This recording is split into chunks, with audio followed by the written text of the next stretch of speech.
Aujourd'hui, on vous parle des boucliers. Pour nous, un bouclier au Moyen-Âge, cela ressemble à ça. Mais en fait, il en existe de plusieurs sortes. Il y a des boucliers très hauts et très grands, derrière lesquels les archers et les arbalétriers se cachent pour pouvoir recharger. On les appelle les pavois.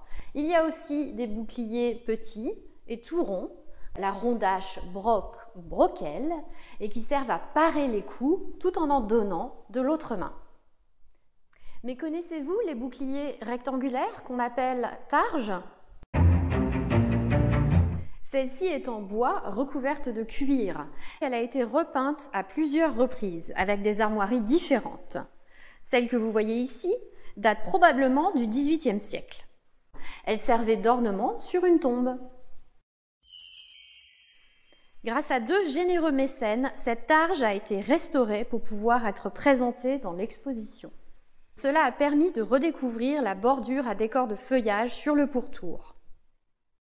La targe est comme pliée au milieu pour mieux dévier les coups, mais elle est aussi concave pour protéger le bras du combattant et son flanc gauche. Vous voyez cette encoche? Elle est d'une grande utilité. Mais à quoi peut-elle bien servir? C'est ce que nous allons voir sur la tapisserie de l'Apocalypse conservée ici au château d'Angers. Sur les 140 mètres d'origine, plus de 100 mètres sont conservés de cette tapisserie aujourd'hui. Ces images sont une fenêtre ouverte sur le Moyen-Âge. Voilà un groupe de combattants. Ils sont tous bien équipés, tout particulièrement le chevalier du premier plan avec sa plume d'autruche. Sa targe a la même forme que celle que nous venons de voir. L'échancrure sert à poser la lance pour la maintenir bien horizontale avant le choc.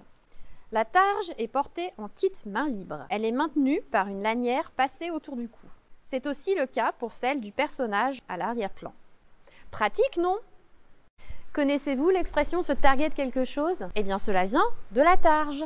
Jusqu'à la fin du XVIe siècle, l'expression « se targuer » veut dire se couvrir d'une targe, se protéger. À partir du XVIIe siècle, cette expression prend le sens que nous connaissons aujourd'hui, c'est-à-dire se prévaloir, se vanter. Après cette petite vidéo, vous pourrez vous targuer de tout savoir sur la targe.